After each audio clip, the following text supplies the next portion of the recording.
Salut tout le monde, j'espère que vous allez bien. Comment ça va?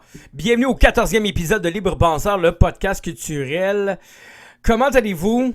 Ouais, hein, on a eu une fichue de beau temps depuis quelques jours et le soleil était brillant. Avouez que ça fait du bien à l'âme, hein? Moi, personnellement, je trouve que ça sent le printemps à plein nez, puis je vous le dis, et parlant de ça, j'ai pas mal de trouvailles à vous jaser dans le podcast. Donc, installez-vous avec votre café, je vais tenter de vous faire prolonger cette belle température-là dans votre cœur et vos sens. Cependant, il m'est arrivé une petite backlog. En effet, j'aimerais vous conseiller de ne pas manger vos ongles d'orteils ou de doigts, peu importe, parce que ça casse les dents. Ben oui, je m'en vais chez le dentiste jeudi, puis je suis pas content, mais c'est la vie, hein? Fait qu'on s'est cassé les dents, puis on essaye de vous faire le meilleur podcast ever dans vos oreilles. Comme j'ai dit, j'ai pas mal de trouvailles à vous jaser dans le podcast, fait installez-vous avec votre café. Je vais tenter de prolonger cette belle température. Partout dans la ville, la neige fond. Il y aura plein de belles nouveautés à vous mettre sous la dent dans les prochaines semaines. Et pour toutes ces raisons-là, la pandémie est presque derrière nous. On va y arriver, gang. Donc voilà, c'est parti. On commence ça maintenant. Je vais vous parler de Ariel Posen, le multi-instrumentiste, producteur et chanteur qui arrive avec un second album qui met de l'avant toute la virtuosité de son talent de guitariste. Voici Headway, 10 pièces coulées dans un blues rock R&B soul entre le Matt Anderson, Bruce Springsteen, Eric Clapton et John Mayers. L'ancien membre du groupe country canadien The Bro Landrit produit un second album qui continue sa trajectoire entamée sur How Long en 2019. En effet, en plus, c'est comme si, une fois que How Long est sorti, il a tout de suite commencé à travailler en studio sur le deuxième album Headway. Ariel Posen, c'est une voix claire et magnétique qui rappelle un croisement entre Jeff Buckley, Ed Sheeran et John Mayers, évidemment. Hein, on va se le dire. C'est sur des chansons aux paroles émouvantes qui racontent l'amour qui brise les reins ou celui qui trouble le cœur, les enjeux du désir et les expériences qu'on vit dans la vie à toute allure. L'artiste semble se bâtir une solide réputation grâce à son jeu de guitare texturé et ingénieux sur des mélodies rutilantes. Avec cette signature qui fusionne à merveille le blues, le soul, le country et le pop rock, qui nous fait frissonner de partout.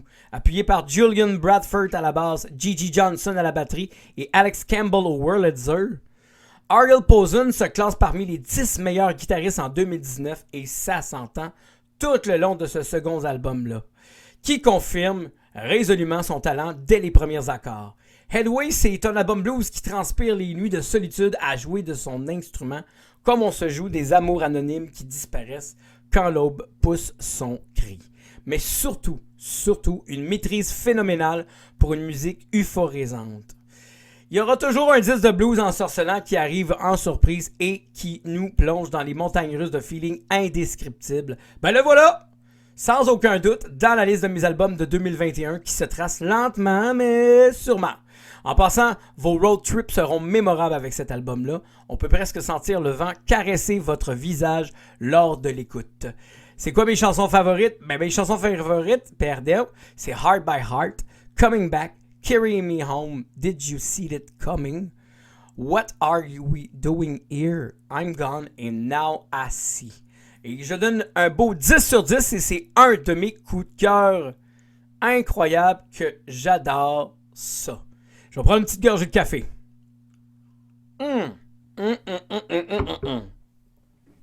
Hey, ça commence-tu bien l'épisode, ça, d'un coup de cœur? Wow! Déjà un coup de cœur! Hey, on aime ça comme ça. Jocelyn Legault au micro pour Libre Penseur, le podcast culturel, pour simplement vous divertir avec l'épisode 14. Oh my God, que ça va vite! OK, on enchaîne. J'ai entendu parler de Lam Douglas pour la première fois au printemps dernier avec son single Into My Life. Il n'en fallut pas plus pour estiguer. Hein? Estiguer? Wouh! C'est un beau mot, ça. Instiguer sur l'artiste et son mélange de soul et de folk americana.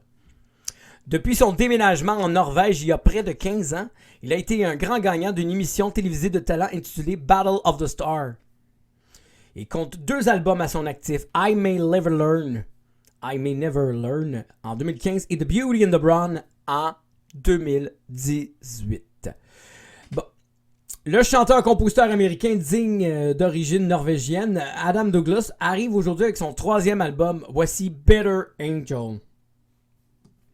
C'est un titre qui est tiré du disco inaugural d'Abraham Lincoln.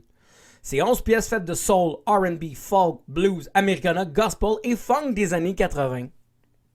Produite par l'artiste et Ruben Dallin au Propeller Studio à Oslo. À la base, l'album était supposé d'être enregistré aux États-Unis, mais malheureusement, avec qu'est-ce qui s'est passé, la pandémie, vous savez ce qui s'est passé. Les chansons ont été écrites en collaboration avec Jeff Wasserman, Corey Chisel et Beatty Bells et Benedict Brown. Les chansons ont été écrites vraiment très bien écrites. Douglas avec sa voix hybride somptueuse entre le John Mayers, Amos Lee et Al Green, mais surtout le Amos Lee. Je ne sais pas pourquoi, mais le Amos Lee. Il sillonne dans les sentiers de ses origines entre l'Oklahoma et la Norvège. Tout cela sur des arrangements aux ambiances soul band, big band des années 70-80, sur des rythmes entre le blues, le country, le rock and roll, avec des orgues et des cuivres qui nous font voyager à travers les époques. Adam Douglas, c'est un croisement entre Michael D. McDonald, Otis Redding et Amos Lee. Better Angel, c'est un album de musique soul, relaxant, sans nuages, qui laisse entrer un peu de lumière dans la noirceur, avec cette impression d'apaiser toutes vos craintes. D'un coup, c'est inspirant, plein de sérénité, mon Dieu que j'ai de la misère aujourd'hui, ça mérite un autre gorgée de café. Du coup, c'est inspirant, plein de sérénité, sur chacun des accords de son 3e album Radieux. Un futur soundtrack de road trip, si Dieu le veut bien sûr, et mes chansons favorites sont Boat Way, A Whistle to Blow, Build a Fire, Just a Friend, Into My Life et Joyous Will Be. Et pour ça, je lui donne 7,5 sur 10. C'est vraiment très, très bon. Vous écoutez Libre Penseur, le podcast culturel, épisode numéro 14. Merci du fond du cœur d'être là et de cocher présent à ce rendez-vous culturel, histoire de vous divertir. J'aimerais vous rappeler que tous les goûts sont dans la nature et que tout se discute dans le respect. Donc, si vous avez envie de vous divertir davantage, sur la plateforme YouTube, il y a tous les autres épisodes. Et maintenant, je partage aussi chaque nouvel épisode sur la page Facebook ainsi que la page Facebook de ARP Media. Et tous les épisodes sont là à votre disposition, ainsi que la page Facebook intitulée Libre Penseur, le podcast culturel. OK, on enchaîne maintenant avec le retour de A Day to Remember. Vous connaissez A Day to Remember? Ouais? Bon. Avec ses 6 premiers albums, A Day to Remember a su nous séduire avec son mélange molotov de post-hardcore, metalcore et de hard rock. Pendant que d'autres groupes de metalcore comme Bring Me the Horizon, Architect ont succombé à l'exploration dans les synthés et l'électronique, A Day to Remember est resté fidèle à ses racines. Il nous a offert une musique furieuse jusqu'à aujourd'hui. Ouais, aujourd'hui. Les Floridiens sont de retour avec un 7e album initialement prévu pour la sortie en novembre 2019. Voici You're Welcome, 14 pièces dans un melting pot fait de pop-punk, metalcore, électro qui visiblement embrasse de nouvelles perspectives sonores. Produit par Colin Brittain, qui a travaillé avec Papa Roach, Hand Like House, Dashboard Confessional, Stick to Your Gun et One OK Rock, et le chanteur du groupe Jeremy McKinnon. L'album de A Day to Remember continue d'offrir des chansons qui racontent la colère, l'injustice, la critique, l'avenir qui fait peur, etc., etc. Rien n'échappe à l'œil méchant de A Day to Remember. Et même si c'est efficace, on nous donne cette impression de choisir ses batailles un peu comme sans but précis.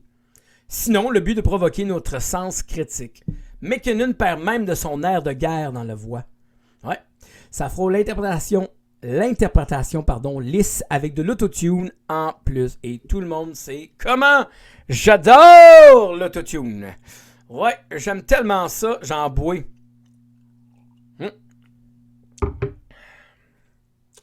Musicalement, le groupe cherche trop à plaire et délaisse ce qu'il fait de mieux.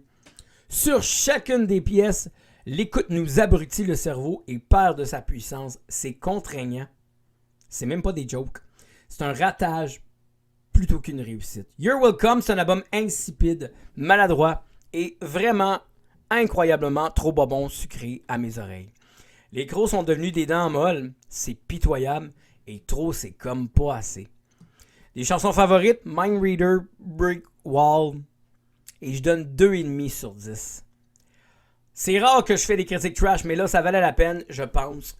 Vous écoutez Libre Penseur, le podcast culturel, épisode numéro 14. J'aimerais vous rappeler que tous les goûts sont dans la nature et que tout se discute dans le respect. On va enchaîner avec un pianiste, mais je vais prendre une gorgée de café parce que je viens de faire une critique trash.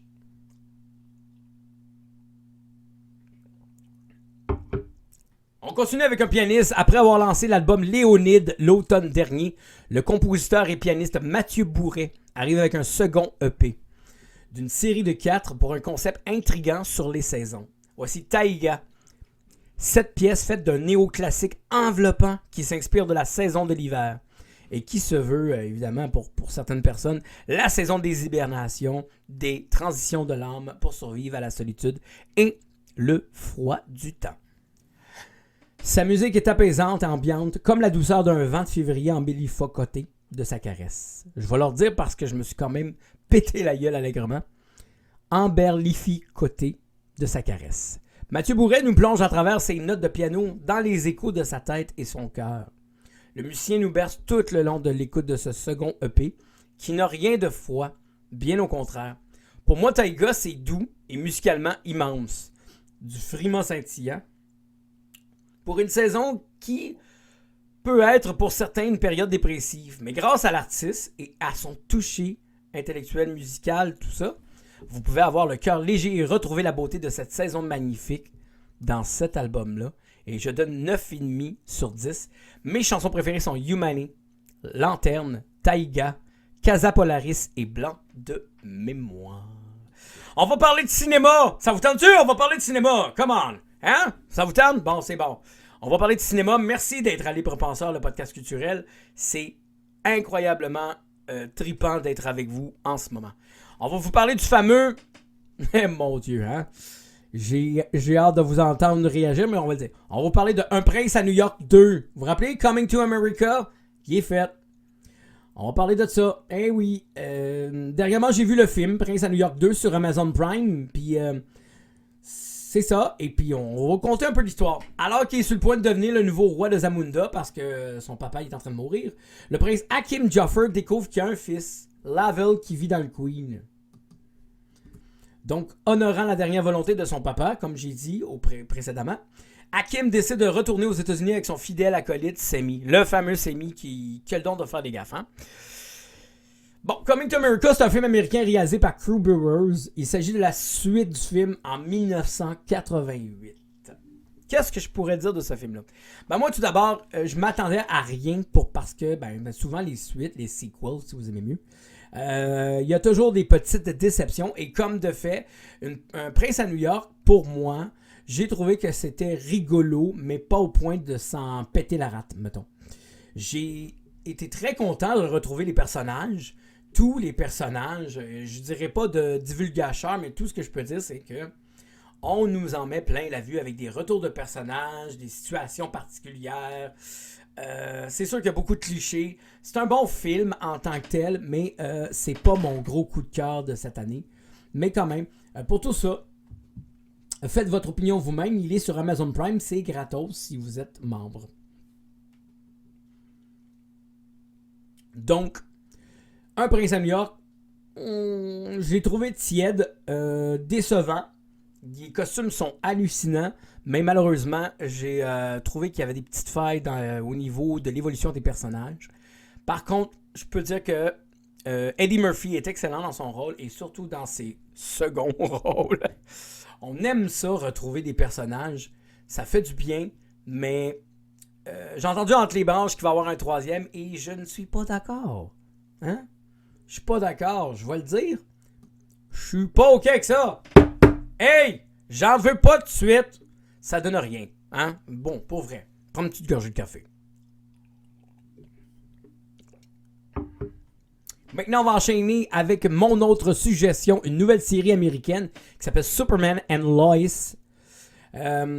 C'est vraiment cool au bout. Je m'attendais à me dire, oh non, pas encore une série avec Superman puis Lois, blablabla, parce qu'il y en a eu une dans les années 90, je pense, fin 90, quelque chose comme ça, que j'avais vraiment aimé, mais il manquait quelque chose. En tout cas, quoi qu'il en soit, on va parler de ça, de Superman and Lois. Au fond, c'est Superman, Clark Kent, Lois Lane qui tentent de mener une vie professionnelle, puis qui ont une vie assez agitée, là. Puis, par-dessus ça, il y a une vie familiale qui l'est au moins ou tout autant. Avec leurs enfants. Ben oui, ils ont 2 enfants, 2 ados. Il s'agit de Jordan et Jonathan. De son côté, l'ami d'enfance de Clark, Lana Lang, s'est marié avec le chef des pompiers de Smallville, Kyle Cushing. Puis ça met en vedette Tyler Hoechlin, qui a joué évidemment Clark Kent Superman dans la série Supergirl. Et Beastie Tulloch, incarné par... qui incarne, excusez-moi, Lois Lane, qu'on a vu aussi dans Grimm's, dans le rôle de Julie, qui était assez hallucinante. Bon, j'ai beaucoup aimé la série. Elle est très intéressante. On a une perception différente du super-héros à travers ses rôles de papa, de super-héros, de journaliste, d'être humain. On plonge littéralement dans cette série-là, mais pour l'instant, je n'ai aucune déception à cette série-là. Ils sont rendus à 3 épisodes. J'ai hâte de voir l'évolution, le dénouement de tout ça. Mais pour l'instant, je ne suis pas déçu comparativement à Supergirl qui m'avait littéralement fait chier. Parlons maintenant du duo qui fait parler beaucoup ces temps-ci. Hein? Après l'apparition de la sublime ballade What's Left on Us dans le premier épisode de la 4e saison de la série Burden of Truth sur les ondes de CBC au Canada et de CW aux États-Unis. Voici le duo Lost Arrows, composé du multi-instrumentiste et chanteur Philippe Da Silva et la chanteuse Joliane Lemay. Il arrive avec un premier album qui manque pas de punch et surtout un premier chapitre d'une aventure excitante. Voici The Way to Your Heart. 9 pièces dans un folk pop qui fait le même effet qu'une caresse sur le visage de l'être aimé. C'est beau, hein? Mais c'est vrai. Le duo masculin et féminin unissent leurs voix fascinantes et magnifiques sur des chansons qui racontent l'amour triomphant de sa lumière, d'autres fois dans un état de déchirement. Entre les rêveries et utopies. Des mélodies franches, planantes qui laissent un état de grâce à chacune des écoutes. Lost Arrows rappelle parfois The Paper Kites, Franklin Electric, The Civil War, The Beatles, Noah Gunderson et Novo Amor. Grâce à ces arrangements intimistes de berceuses qui animent nos yeux d'une douceur qui nous transporte, je pourrais m'éterniser sur le pourquoi que le duo est efficace, bien sûr, mais je veux clore en disant ceci. Lost Arrows propose une collection de chansons aussi émouvantes que rassurantes. Ce qui en fait un premier effort idéal pour dissiper la brume dans vos yeux et vous laisser emporter par ces riches textures vocales oniriques éblouissantes de Philippe Da Silva et Joliane Lemay. The Way to Your Heart, c'est un folk satiné qui fait vibrer tout votre être et qui frayera un chemin entre vos blues pour aller jusqu'à votre cœur et en faire ressortir une paix intérieure. Mes chansons favorites sont If You Dry Your Tears, The Happiest Man on Earth, What's Left on Us, Peace of Mind, The Way to Your Heart et Will You Stay. Je donne 8 sur 10 et c'est vraiment très très bon et c'est un duo d'ici. Hein? Quand même. Vous écoutez Libre Penseur, le podcast culturel live dans vos oreilles. Je dois avouer que le prochain album que je m'apprête à vous parler, juste avant de prendre ma gorgée de café, j'avais hâte de vous en parler. Je l'attendais depuis son annonce et malheureusement, il a été repoussé de plusieurs fois. Mais gardez, là, il est arrivé. Je suis content de vous en parler. Je vous parle bien sûr du nouveau Paper Kites. Grâce à la sortie de leur premier single, Bloom, en 2010, l'aventure de Sam Bentley, Christina Lacey, Dave Powis, John Bentley et Sam Ramison prend son envol. 4 albums studio et 4 EP qui font leur chemin jusqu'à nous pour enivrer nos sens. Le plus récent, On the Train, Ride Home et On the Corner, Where You Live, sont tous les deux sortis en 2018, dans lequel ils prouvent totalement qu'ils ont trouvé le juste équilibre dans ces sonorités indie folk envoûtantes qui font désormais partie de la fondation de leur musique. Il en faut pas plus pour mettre le vent dans les voiles pour des tournées mémorables aux États-Unis, le Canada et l'Europe. Des belles positions dans les palmarès de tout le monde. 3 ans plus tard, le groupe indie folk rock de Melbourne, The Paper Kites, fête son 10e anniversaire avec la parution d'un 5e album. Voici Roses, 10 pièces indie rock aux effluves 80s et folk pop éthérés qui illuminent les sentiers perdus dans l'obscurité avec un concept ambitieux qui met la femme en avant-plan. En effet, Roses est faite essentiellement d'une série de duos avec une sélection de chanteuses invitées qui tracent des harmonies chaleureuses et fascinantes avec le groupe, en compagnie du groupe. Donc, mandat non seulement réussi, mais également distingué, avec des femmes comme Lucy Rose, Julia Stone, Nadia Reid, Maro, Aoefe of Donovan, Rosie Carney, Hensley Wills, Amanda Bergman, Lydia Cole et plus encore. Produit de nouveau par le chanteur Sam Bedley et Tom Lansek, nous avons rendez-vous avec des personnages chimériques qu'on chuchote au creux de l'oreille. Des sérénades déchirantes qui progressent au fond de notre subconscient. Ouais. Ce qui est pas mal la force de Paper Kites pour moi. Dans des ambiances qui font la signature des Australiens depuis une décennie déjà, et ça ne cesse pas. The Paper Kites continue son voyage au cœur d'une poésie sentimentale qui raconte la beauté et la laideur des petites choses de tous les jours. La tristesse au cœur des villes silencieuses, des images incroyablement fortes qui se révèlent dans la douceur des accords de guitare brumeux et de piano triste. Avec les voix unies qui tracent des parcours magnifiques en compagnie des femmes. Même si la bande est restée dans la zone du confort sur le 5e album, Roses, c'est un album authentique de folk pop rock profondément doux, sincère, charismatique, qui embrasse les papillons noirs de l'âme, d'une façon si belle et si vraie qu'on accroche littéralement à l'univers pareil. Moi, je trouve ça vraiment très bon. Alors, pour tout ça, je donne 9 sur 10 et mes chansons préférées sont By My Side, Lonely, For All You Give, Walk Above the City, Without Your Love, Climb on Your Tears et Crossfire. Merci d'être là au podcast culturel 14e épisode. On va parler maintenant d'un groupe que j'aime beaucoup particulièrement qui s'appelle Chevelle. 4 ans après The North Corridor et 2 ans après le départ du bassiste Dean Bernardini, la formation de l'Illinois Chevelle devient un duo fait des frères Loeffler. Et il reprend les armes avec un 9e album en carrière. Ben oui, déjà 9. Voici Niracias, qui veut dire Nothing is real and this is a simulation. 13 pièces de métal alternatif post-grunge foudroyante qui fait sa renommée depuis Point Number One en 1999. Produit de nouveau avec Joe Barresi, qui a travaillé avec Tool, Queen of the Stone Age, Coheed and Cambria, Tomahawk, Parkway Drive, Bad Religion, Avenged Sevenfold, Slipknot, name it. Ce 4e album sur lequel l'homme travaille avec le groupe a été confectionné dans son studio à Pasadena, en Californie. Chevelle arrive avec des chansons coup de poing écrites entre 2019 et 2020 qui reviennent aux ambiances de films de science-fiction avec des thèmes majeurs comme l'espace, les voyages interstellaires, l'humanité qui cherche à poser le pied sur d'autres planètes, un peu comme Elon Musk et son projet, son projet futuriste de fusée SpaceX, avec quelques réflexions en plus personnelles sur le monde qui perd son autonomie et son intelligence émotionnelle. Sur des arrangements faits d'une artillerie de guitares fulgurantes et de batteries massives, mariage habituel et chevronné du groupe, Chevelle n'a rien perdu de son appétit. Ça sonne comme un vortex qui avale tout sur son passage.